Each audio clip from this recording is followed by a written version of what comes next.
Germany's Chancellor Angela Merkel warns that EU is still far from a solution to the worst refugee crisis since World War II. Hungary says it may again allow thousands to pass through its territory as long as they continue west towards Austria and Germany. With a lack of unity, there's increasing worry about where tens of thousands will be housed as winter approaches. CCTV's Guy Henderson reports from Berlin. Last September, Rico Bonnets was approached by the German government.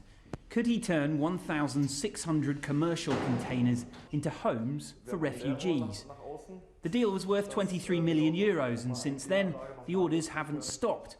Such is the demand for emergency housing. Bonnet says he can barely keep up.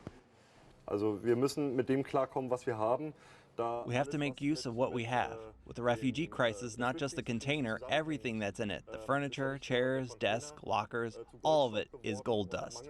It's a scarce commodity. We can't order it new, so we have to reuse the old ones.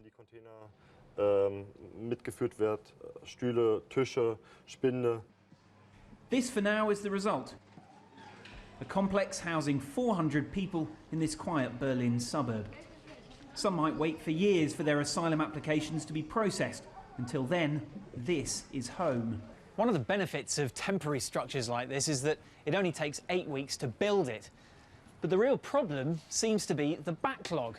The company that made these says that anyone who places an order now won't have it honoured until spring 2016 at the earliest. And there is this increasing worry amongst rights groups that as governments scramble to find any way they can to put a roof over people's heads, that the quality of the accommodation just won't be up to scratch. With 1 million new arrivals expected this year, state governments have used exhibition centres, theatres, hotels, even tents.